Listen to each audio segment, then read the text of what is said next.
So if you want to keep the slave there, you can't remove everything from him. You're listening to the Corbett Report. Welcome, friends. James Corbett here, CorbettReport.com, coming to you late September 2016. And once again, we are actually outside in real life with a real-life human being. Yes, we are talking today to Mark Abela, who people will remember from Corbett Report Radio number 200. I'm sure you all remember that episode where we talked about the Tokyo Tea Party and things that were happening in Japan generally, but we're finally getting to see Mark Abela here in person. So thank you very much for coming on the program again, Mark. Thank you for having me. All right. Well, it's been an interesting, few years, few decades really in Japan, economically speaking. But let's start by talking about most recently, we had a monetary policy meeting of the Bank of Japan where they agreed to basically do more of the same. There's some new things in there, like the fact that the BOJ now wants to commit to a steepening of the yield curve. So they're going to be intervening specifically in the different maturities of the bonds and trying to keep the 10-year at 0%. They're going to keep the negative interest rate policy that they had in place at the same levels, and they're going to be continuing with their bond purchases and ETF purchases. What do you make of the Bank of Japan's rather lackluster status quo? We're just going to keep doing this until we get 2% inflation by hook or by crook. I mean, I think every country on the planet is glued in that position where if they try to raise interest rates and bring them back to somewhat of a healthy level, most asset classes, and when I say most, I mean almost all of them, will come crashing down, and this would cause obviously social distortion in the social structure that would obviously challenge the way society thinks about things, the way society functions. I think a lot of things would just come to an abrupt halt. If they don't do that, then they have the other option, which is to continue in that one direction in which they are at. The US does the same thing, Euro, same thing, which is to continue to try to give drug to this drunken person so that the person never wakes up from this status in which it seems to function. Obviously, nothing functions. I mean, once again, Japan, just like the US, you look at the way the food has been dropping, the quality in food. Most of the food in Japan now is convenience store level.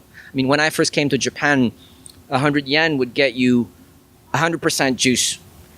Today, you get 100 yen, you get the same volume, but you're lucky if you get 1% of juice. So the inflation is hidden inside a lot of these things that people don't measure, and the quality of life has dropped. And if you just take this example of the juice, the way people eat, the way people live, the luxury. If you look at airplanes, 20 years ago, the luxury in airplanes. Today, I mean, they should just rename economy class cattle class. It would be much more accurate. I think a lot of people agree on that thing, but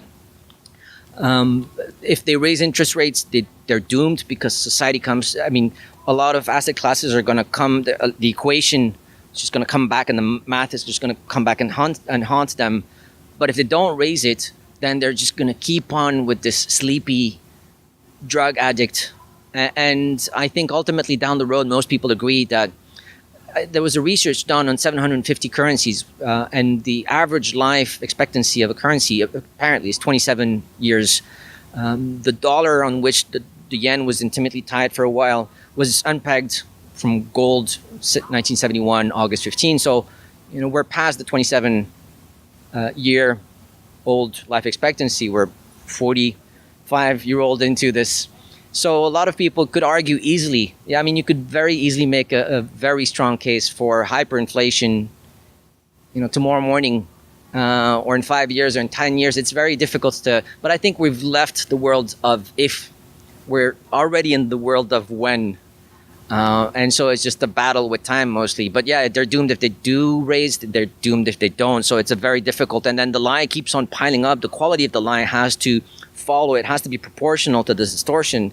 And I'm noticing that this process of voting for someone. So back then when you had a king or when you had a samurai, sooner or later people woke up to the fact that the relationship was not sound. But adding voting to the equation provides for a bid structure where the best lying element, the best liar that the group has to offer is invited to bid to this position. And voting is ultimately, it's like upgrading from Windows 3 to whatever, Windows 4. And you go, wait a second, I thought I improved, but you got twice the amount of bugs, and you did I really want to upgrade to this version? I think voting provides now for a bidding of the best liar that society has to offer. Whereas back then, they had to pick from a family, a father, a son, 3 sons, who's the best liar to keep this kingdom into check. Now you can just go out there and pick the best liar who raises, Hollande, Sarkozy, whoever comes out there and lies best is the person who's going to be elected. And so the size of the lie, the way the central bank distorts signals, monetary signals, everything is tied up into one huge equation, and every year it gets bigger and bigger. I mean, Japanese population, you know it better than I do, is struggling now. Most people, 2 of them need to work in a couple. The debt level is through the roof, and that's the debt as declared by the government, as computed by their own people, and they're talking about 200-300% the GDP of the country. What does that mean anymore? The central bank is involved, has its fingers everywhere. It's monetized the yen into pretty much every asset class. So every price that you see out there doesn't reflect a real customer that's out there that says, I like this product and I need it. Most of the things that you see, from every building to every car, from every airplane to every TV show, has been fueled by intervention from the government. And nothing makes sense. Nothing's wanted by people. Everything is just on life support, pretty much. You raise so many important points, but I think the underlying point of all of this is that we are in a system like the Matrix that's been rebooted so many times that it functions very well in keeping people in that Matrix state. But what we're at, economically speaking, is a point where the entire economy is becoming nationalized. More so, I suppose, than ever before, where literally the Bank of Japan is going to be the largest shareholder in 55 different companies by the end of next year if they continue their ETF purchases, which apparently they're going to continue doing. That is outright nationalization of the economy. And you hit on the important point of this. The point of a free market is price discovery. And in a distorted market where the central bank engineers are engineering the economy, we don't have that anymore. We don't know what actually reflects the needs or desires of people. All we know is what central planners think is best for the population. What is the way out of this? We all know that this is not a healthy state of affairs, but how do you get from here to a free market? Well, I'm going to add one thing before I go to how you get out, but I think most of the jobs also in this country. So if you dive into one of these corporate giants, most kids who get into these companies notice that they're not running after a customer. And that provides for a very lonely lifestyle. And it's debilitating. I don't know if that's the word in English, but it drives a lot of kids nuts to realize that the corporate structure they work for, the Mitsui or Mitsubishi or whatever that may be, is not actually running after a customer that says, I like this. Thank you for selling me this. They're running after big contracts that are distributed by the government. So the pleasure of hunting for the wealth and a healthy tomorrow has been removed because the price mechanism is not there anymore. And on top of that, the jobs don't really mean anything anymore. There's labor. Obviously there's labor, but labor is not directed towards making others feel better or feel happy. So one of the side effects is you end up with a society where everybody is just completely professionally lost and they can tell they don't like their job. So it drives them into this lottery mentality where they just want to parachute themselves out. They just want out of this corporate world. And then you got all the secondary side effects, which is, all these people, whether smoking and escapism and all these things, you see, people trying to not happy with their current lifestyle. In terms of how we get out of this system, in my own understanding of the way things should work, we should start to see at first some integrity in the way the social speech is held. The problem is to start in Japan, to talk about important things will immediately force people to go, wait a second, why do we have all these 25 American military bases on our soil? The amount of money that's siphoned out of Japan to go fuel this mammoth empire is through the roof. And from Cuba to any other country on the planet, they've tasted that. If you try to challenge and discuss, do we really want this relationship with the US? your days as a politician are counted. So it's a impossible equation for most people. To me, the U.S. is just too strong. It has now its boots on the ground in 85, 95. I don't know who does, depending on how you count things, but they're so everywhere that you can't just raise your hand and say, listen, I don't think I agree fully with this relationship that we're having. Everybody that's tried to do that got burned politically. They're ousted and someone else walks in. And the machine is amazingly oiled so that the TVs, the Hollywood, Angelina Jolie produces this thing. Everything is just meets up in this. The puzzle is just, it's a Rubik's Cube that moves on its own kind of thing to provide you with the exact message, and everybody repeats the same thing. So in order for the system to correct, you need integrity in the system, but this integrity is rendered impossible to achieve because by the second you say something, you're ousted. So it's mission suicidal. And in order to allow yourself to be suicidal, most people today are not in a situation where they have, I think it was Solzhenitsyn or someone who made this quote where he said, by the time a man has lost everything, that's only the moment where he can capture his freedom again. Be careful of not removing everything from a man because you've made him free again. So if you want to keep the slave there, you can't remove everything from him. Because by the time you've removed everything, then the signals ignite and then the slave just hits the, let me see some blood rolling because I don't have any. And that goes back to the Matrix and the rebooting, because I think they do have a sort of release valve in there. For example, you talk about politicians not being able to say no to the American empire. Well, on the other hand, you have, I think it's obligatory for the governor of Okinawa to be against the base in Okinawa and trying to, renegotiate that. But it, of course, never actually evolves into anything. The base never actually gets moved. Nothing ever actually happens. But there's that resistance, and people feel like, oh, we elected this governor, and he's going to do something about the base, and then nothing will ever happen.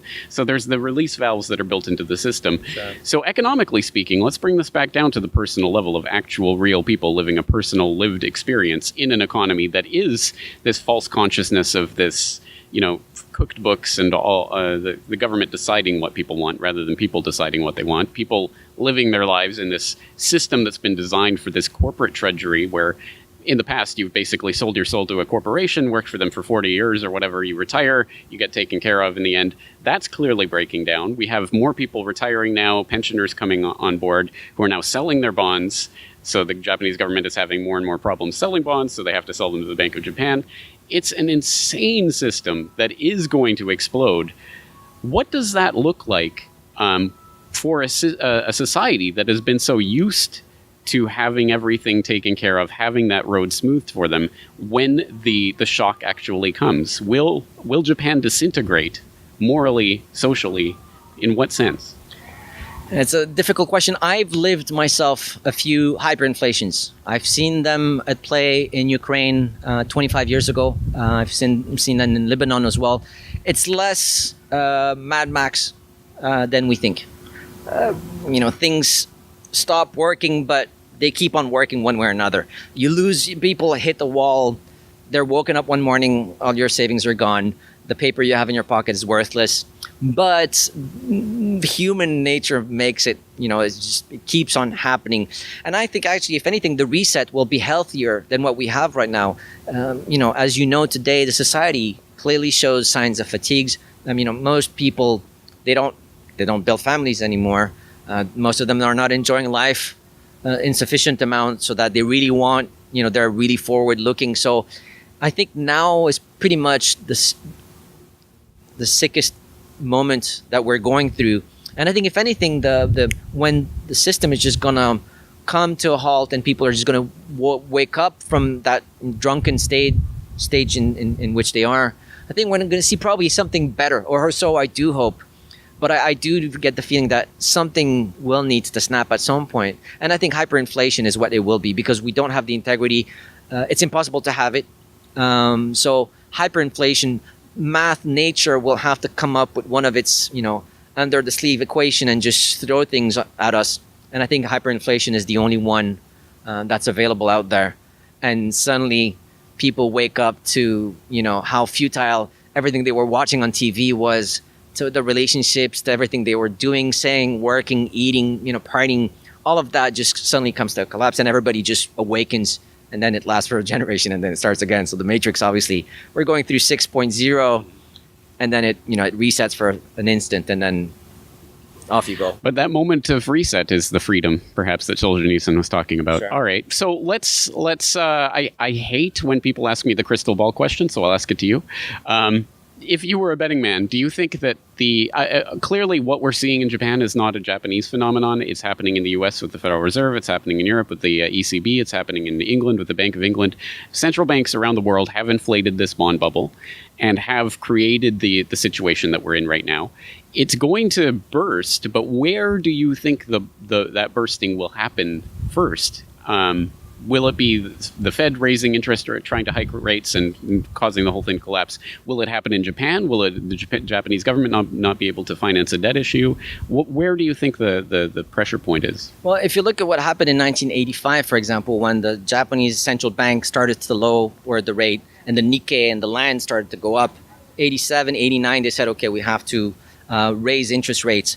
And then the Nikkei was inflated already at 39, in some almost 40,000, right at the peak of the bubble. Land in Tokyo, I think there was the Imperial Palace or something, was worth more than the entire worth of all the land in Canada or something, some absurd number, of Ginza or some rich place in Tokyo. I don't think it's interesting to see that most mechanisms, so the government now with all these Operation Twist and Protection Plunge and all these different what America does, but they have their equivalent in and I'm sure your listeners are familiar to that, but they have the same things here in Japan. So every time the market drops a little bit, it's computer supported. So most asset classes are kept inflated. So I don't see one asset class being allowed to collapse. I don't think the system now has sufficient holes. It did have these holes in 1980. So suddenly the land could collapse, a Nikkei could collapse, the Dow Jones could collapse. Today, with the computer, the way it's built in, you will have the FOMC meeting, you will have, the Fed will announce we're raising rate, we're not raising rate. Computers are out there already waiting to see what the market says, and if the market says tank, the market just lifts it up. So you have, if you look at the Nikkei, it looks like a dead, patient at the hospital. The line has been, it just doesn't move anymore now. And I think the further we go, the more impossible it will be for these asset classes to reset to something healthy because they're all on life support. So you have this entire body where every, function is now on life support. And I think hyperinflation will just force everything to reset all at once. So I don't think we're going to see it happen in one particular asset class because they're too protected now. It's impossible for the Nikkei to reset. Land, all of that is so propped up. That I think is going to be hyperinflation is what I assume we're going to go through. It makes sense to me because if the disease is fundamentally monetary, then it's going to manifest itself in a monetary sense, more so than in any particular sector. All right, lots to think about. I always like to say whatever is going to happen, we're probably going to have a front row seat to the end of the economic world as we've known it, but maybe that's a good thing. At any rate, before the system resets and before the controls go back in, that is a moment of freedom, and people actually have the chance to grasp something from that. It could last another 20 years, 50 years. I just don't want to ruin the anticipation, but the whole thing could go on. So people must focus on what they love. It's so important because I think a lot of people are trying to structure their life around what will happen then. I don't think it's a healthy way to, people have to really focus. It's more than ever now today important to focus on what you like, adjust your lifestyle accordingly, and just find a place where you're comfortable, develop your skills, and just, live a healthy life. I think the best way to show revolution is to embody that revolution ourselves pretty much. That's what I always come back to. It's good to prepare and to be prepared, but if you spend your entire life just preparing, then what have you done with your life? So, yeah. Okay, excellent. Some very important stuff here. I'm very glad that you took the time out to visit me out here in the lonely climes of Western Japan. Any websites, any resources you'd like to direct people to? Yours, to start with. And I mean that. I really, the news, all of it, is so corrupt And from Hollywood to Walt Disney, from the TV to CNN to most of the people, even those who pretend to be on the small government, the agenda is more complex than we think. People have to think for themselves. There's just, I personally have some affection for some of the think tanks in the US. The Mises Institute has shown to have a level of integrity that I don't find in a lot of others. Cato Institute, Students for Liberty, Heritage Foundation, Atlas Network, Koch brothers, they all seem to have this very imperial feel to them. And the more I go, the more I see it. And I can only encourage people to stay out of these, because they program you in an understanding of the planet that you then needs time to unlearn. And nothing's more painful and more time costly than having to unlearn falsehoods. I know I've wasted a huge amount of my time, and university is cool, but also these think tanks, they introduce themselves as being there to deliver freedom and liberty, and we're here to show you Hayek and all that. In the back, all of them come with this imperial message, and Washington is there to help you with your freedom. But what they do actually is just prepare so that they introduce the local kids Washington as this provider, messenger of liberty. And before you know it, the US invades Ukraine, invades all these new countries, and it's supported by all these institutions. So that's also wherever should people look for information inside you. Carl Jung, those who search outside dream, those who search inside wake up. I think there's a lot of truth to this message, especially today, because the empire has gone so huge that it's every information out there is corrupt, and I wouldn't trust even the most the richest corporate. I mean, what I'm saying is obvious, but keep your heads together and look for yourself. It's the only way to find the truth, I would say. That's it. Don't trust people. Just trust information that you can verify. And that's the message. All right, we're going to leave it there. Mark Abea, thank you again for your time. Pleasure. Thank you. The Corbett Report is brought to you by the Corbett Report subscriber, a weekly newsletter featuring James Corbett's International Forecaster editorial, recommended reading and viewing, discounts on Corbett Report DVDs, and once a month, a subscriber-only video.